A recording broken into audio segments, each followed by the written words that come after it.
So hopefully you've checked out my video from about a week ago where I read chapter 1 of my new book, I Dreamt of Flight, and maybe you're curious what happens next. So I thought I'd continue reading a little bit more from my new book, at least as it stands right now, subject to change, and I'd love to hear how you enjoy it and any thoughts or impressions that you have. I Dreamt of Flight, chapter 2. I hear a voice calling out to me, but it's little more than a dull murmur past the pounding of my heartbeat. My ears are filled with my blood's pulsing as if a timpani were inside my skull. I'm on the floor, sticky and aching. I still clutch the remnants of those cleaning utensils to my chest. Trying to move, I roll away from the wall down which I had slid in a near faint. Assorted, broken janitorial instruments tumble away from me. An observer might think I was playing an oversized game of pickup sticks based on the piles of snap broom and mop handles. I try to press up to standing or even just sitting, only to discover that my hands won't unclench to let go of the fragments of handles that remain. The baritone voice calls out again, and this time I can make out the words. "Are you all right, Bondi? I got them to clear out. It's just you and I. Will you come out?" After 3 attempts, I manage to hobble up to standing. Terror still squeezes my body into one giant knot. I stumble against the closet door that miraculously remains intact. Principal Tate, the man on the other side, arrived just in time to use his body as a barricade against the mob's bloodlust. I force my hands to unclasp by stretching them against my torso, unintentionally pressing the splinters deeper into my flesh. Quivering, I open the door. The classroom is empty. A few desks are upturned, a few larger pieces of furniture are shoved aside, art supplies are scattered everywhere. Standing before me is the burly and square-jawed Principal Tate. He is chewing on the corners of his overgrown mustache, and even as distracted by my pain as I am, I yet again notice his biceps filling out the sleeves of his polo shirt. My gaze rises to his silvered hair and crinkled eyes that are usually so warm. Today he looks stricken, his forehead furrowed. "Oh, Bondi," he says, now seeming to be at a loss for words.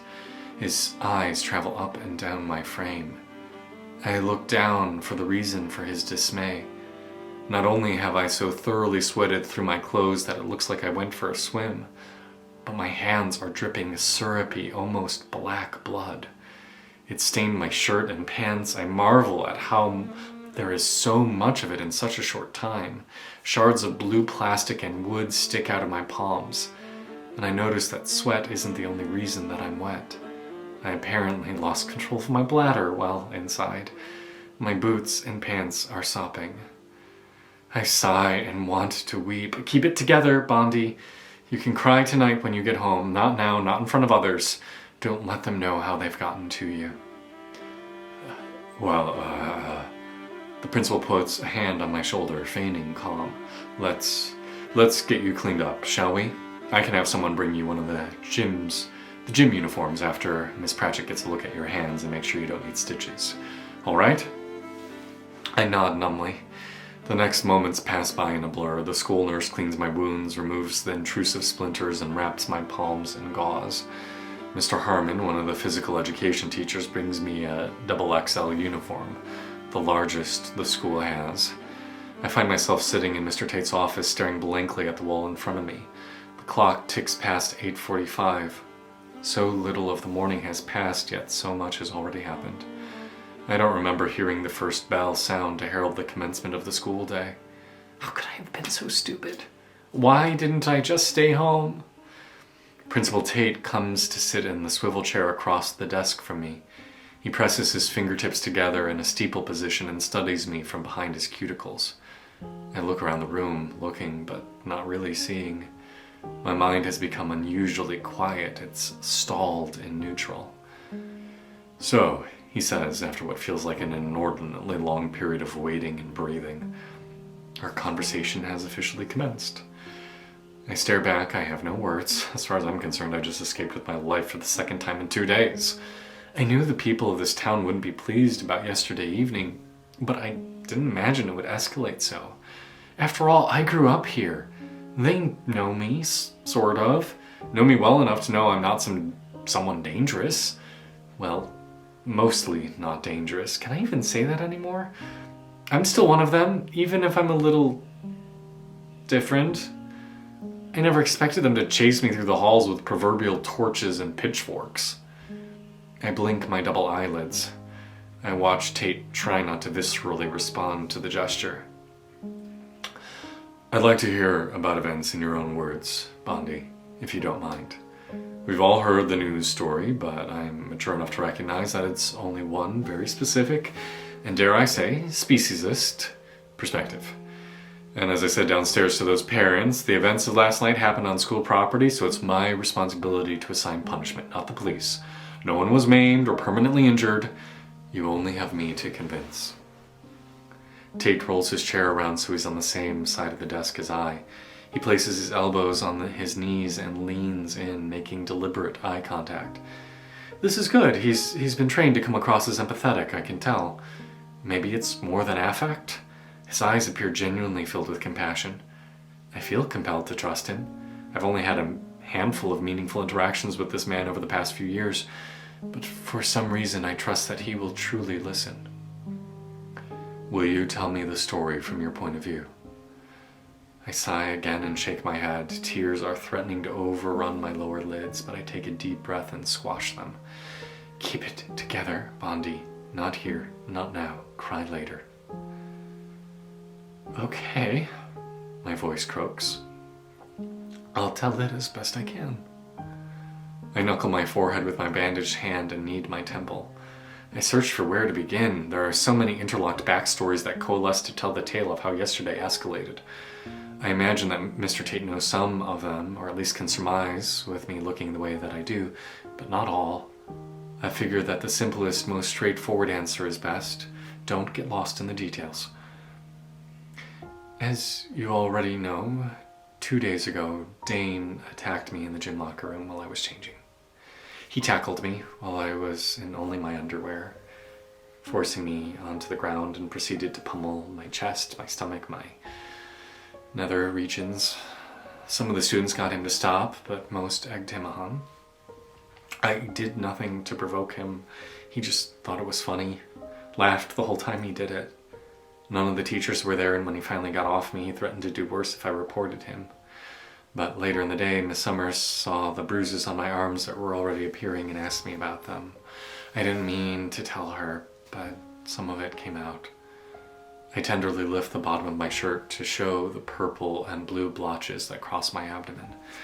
I know Tate has probably heard about this happening, that he was likely the one who had final word about Dane's punishment. I knew he was angry. I knew he'd seek out a way to take it out on me. I knew I should have just skipped school yesterday, but I didn't. I came like an idiot.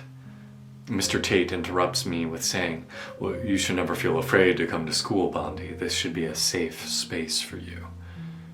Not rolling my eyes takes a Herculean effort. Does he not get the absolute absurdity of that statement? He seems sincere, but school has never once felt like a safe space. It's felt like one never-ending, perpetually heartbreaking gauntlet. An endless series of trials where I'm supposed to prove that I won't break under the taunts, physical attacks, physiological abuse, then soul-crushing indecencies that my fellow students hurl at me.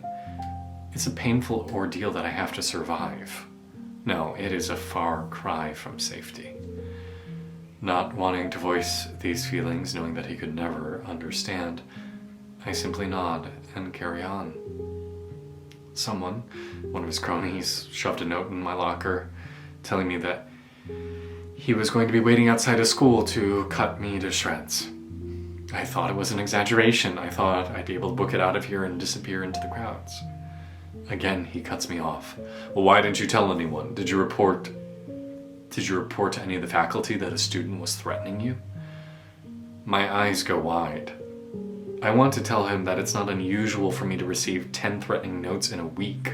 I want to tell him that this was just one of dozens of instances where I felt like someone had a vendetta against me. I want to tell him that no one on the staff either could or would protect me, that they didn't really care. Sure, they pay lip service to the idea of inclusion and safe space, but when push came to shove, no one on the faculty is going to put themselves on the line for a person like me.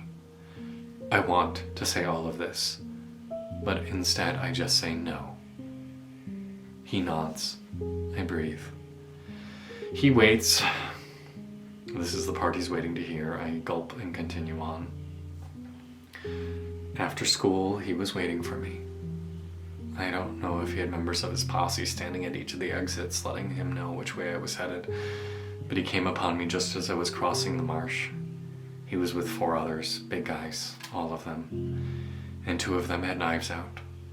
They said that they were going to peel the skin off and shove it down my throat. The tears are flowing now. I can't stop them. I reach for a tissue on the principal's desk to blot my face and nose before continuing on. I ran. They pursued. Eventually they got me cornered in a thicket of trees. One of them threw a stone that hit my face. I gestured to a scabbed abrasion on my cheekbone. And then something happened. Something I'd never done before, something that I didn't even know I could do. It just took control of me. Mr. Tate nods and adds, and that's when you discovered that you could breathe fire, and you burned 3 of them. I moved my head side to side. The news program I saw earlier this morning had said such. I can't believe I somehow managed that. It's all such a blur, the event. The world was spinning around me and I hardly had a clue what I was doing or what was happening. Blind panic. The rest, I don't really recall, I finish. They ran away. I found myself at home without a memory as how I got there. I guess I must have run the whole way, cutting through the forest. My clothes were in tatters, but Principal Tate, you have to understand, I didn't mean to do it. It was purely an accident. Like I said, I didn't even know I could. And even if I did, I mean, it was self-defense, wasn't it? He shakes his shoulders like a dog shaking water. He clearly looks uncomfortable with all of this. The young men say that you attacked them. They were minding their own business and you burst through the bushes to attack them, completely unprovoked. But that's bullshit, I shout incredulously. Mr. Tate raises a hand to cut me off. Certain people might be inclined to believe them, but I know precisely who those young men are. I know their history of causing trouble, and as you said, Dane's history of violence toward you is documented. I am inclined to believe a version of the story that's much more closely aligned with your telling. The trouble is, there are no witnesses.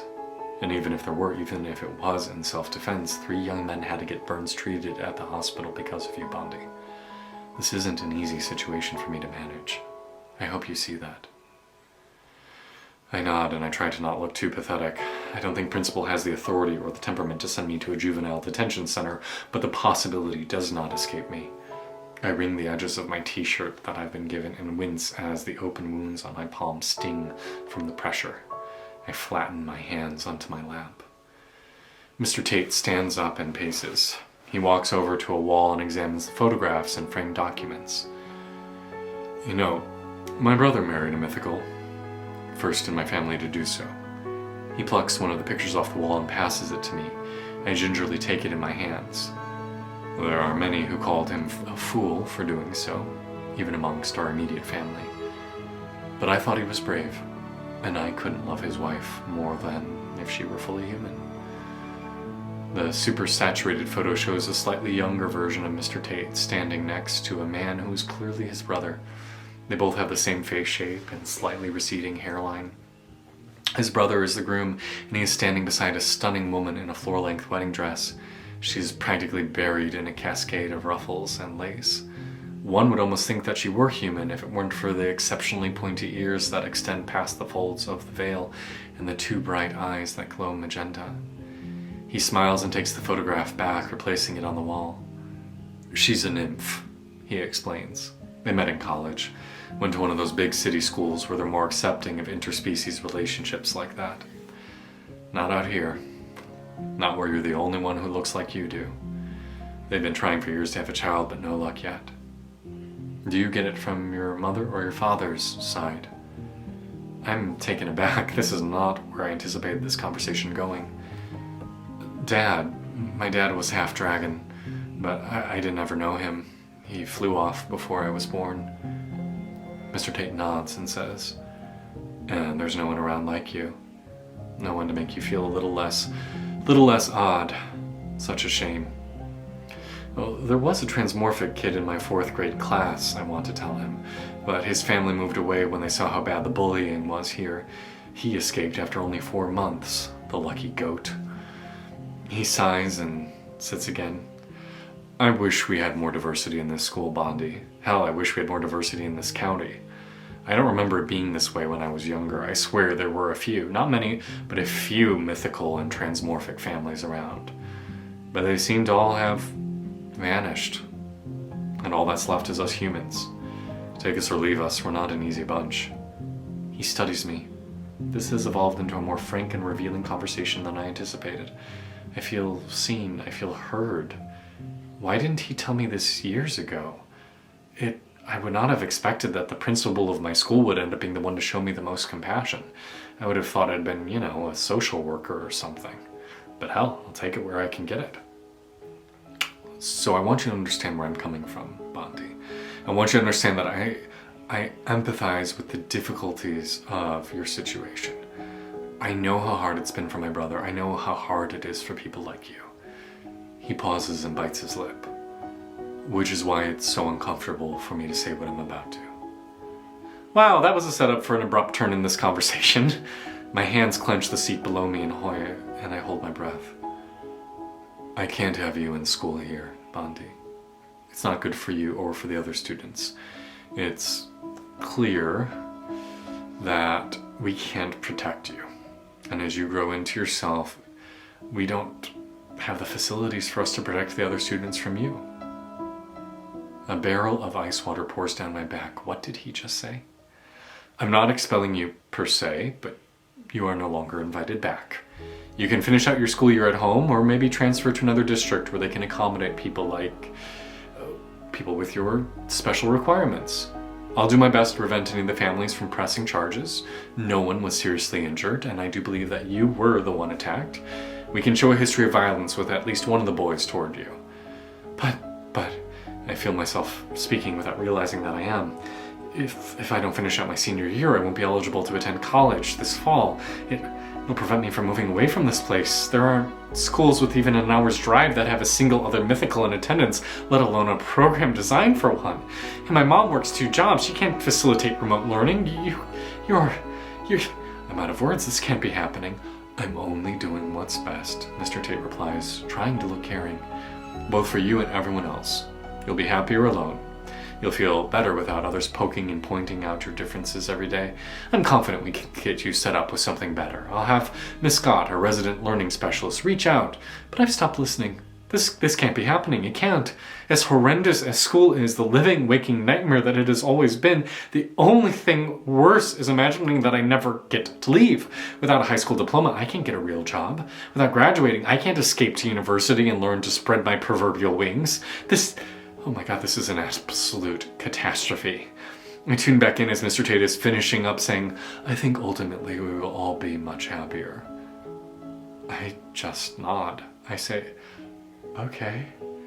I find myself ushered out of the room and put in the backseat of a car idling behind the school. The woman at the wheel doesn't introduce herself. I find myself being driven toward home, excommunicated from the fellowship of fellow students. Not that any of them really liked me or welcomed me. Now, for the first time, I am inexorably alone. There will be no chance of ever meeting anyone to befriend me or believe in me. No teachers to root for me or a guidance counselor to advise me. No, I will be all by myself. The monster shoved in the dungeon. He's too dangerous. She pulls up to my house. The sun has barely risen over the tree line. The woman drives off without a word. I am alone, utterly and completely alone. I stagger up the back steps and retrieve the key hidden underneath the flower pot. Mom is long gone to work, I know. I sit at the kitchen table and stare at the shrapnel that my life has become. Everything I had fell apart today, and I was right. Today is proving to be the worst day of my entire life, like it couldn't get one iota worse. I imagine Mom coming through the door. The school will inevitably phone her. She will try to look like she hadn't been crying. She will try to strive to be encouraging, but I know that she'll be scared. Scared not only for my future, but for what I'm becoming. Something that she can't help me with. I'm becoming a man that she can't guide or control. I'm becoming something stranger, more dangerous. I am a peril to her by living with her. She'd be so much happier, have to work so many fewer hours if it were only herself she had to take care of. Her face wouldn't have to be painted with grief, with a sadness that never seems to fully fade. I wonder, not for the first time, if her reoccurring expression might also be mingled with disappointment.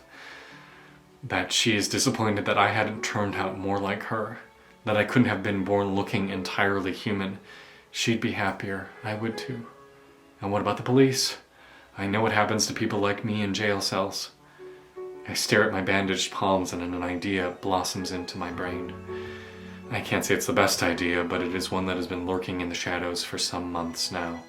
I've batted it away, buried it, but it keeps coming back. Everyone would be so much happier if I weren't around. That's it. That's the truth I've been long avoiding. The world, my mother, would be better off if I weren't in the picture. If she didn't have me to take care of, she could live her life as she really wants. If the other people in town didn't have me, they could be happy in their homogeneous, entirely human life together.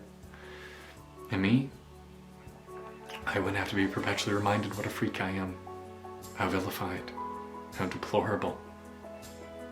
Maybe I could go find a place with people like me. A place where I won't feel so unique, so ashamed. Where I can just blend in. And suddenly, without realizing it, my mind is made up. I envision myself packing my bags, stuffing a knapsack full of food and water, and charting my way towards freedom. I don't know what lurks out there. I have no clue what awaits outside the confines of this bubble. But I am going to go for it. In a matter of moments, I have my whole agenda arranged. I know where Mom keeps a stash of emergency cash. That should be enough to get me started out on, and I can figure out the rest along the way. Within only a few moments, I've decided. The world here will be better off without me, and I'm going to run away. Quickly, before Mom gets back. So that's I Dreamt of Flight, Chapter 2 as it currently stands. I hope you enjoyed it. Would you like to see Chapter 3? Let me know in the comments below.